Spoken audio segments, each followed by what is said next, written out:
Back by back, who could potentially be on the market? I'm going to start with you, Coach. Who do you like as number 5 on the free agent market? Well, they're all worthy, and I'm going to say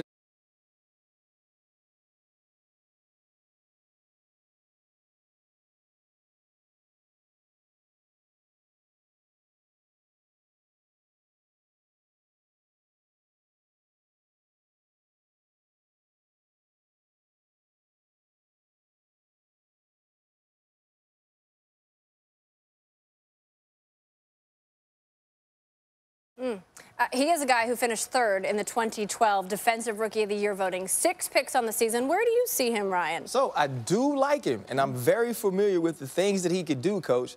But he didn't even make my list. Ooh, unfortunately, down here at number 5, I got a guy who... I have a feeling we're going to agree on that this you're one. going to agree on this one, and it's going to be the same thing with a different organization. Number 1, who you got? Well, it's Josh Norman, obviously, and we've watched this guy play, and he's somewhere down there. He shouldn't right be, here, Coach. He's, where's my guy at? Right Okay, there. Josh Norman. And, you know, the thing you like about this guy, he's very confident. But last year, he emerged as the leader in that secondary, and so I look for him to be the number 1 free agent. But just the same way that I don't feel like Eric Berry's getting out of town, neither is Josh Norman. He'll be a Carolina Panther once again. And we talked about it over there sitting down before we even got to the board. When you were studying. Yeah, fit has a lot to do with player success. He's a good fit for this defense. Sure. They're allowing him to do some things that his skill set says this defense will allow me to do this. That's important as well. 2 defensive touchdowns, 4 picks, 3 forced fumbles. The only player to reach all of those benchmarks.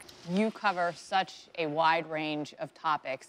Some of the stories are crazy. You're very open about your steroid use. And one thing that really struck out to me reading this book is that you said, 1, you took steroids and you led the Phillies to the World Series. 2, you made millions. And that 3, you couldn't have done 1 and 2 without doing 3. What would have happened to you had you not taken steroids? And you don't take them, and you're going to get fired and get a job and get paid $60,000. It makes it very... Bud Selig called you to a meeting with him at the Four Seasons in New York City, and you talked about how they wanted to talk to you about drugs that players were doing, whether that was cocaine or amphetamines, and how it affected players. And you said to him, when you met with him, that steroids is the biggest problem. What was the reaction you got from him in that meeting?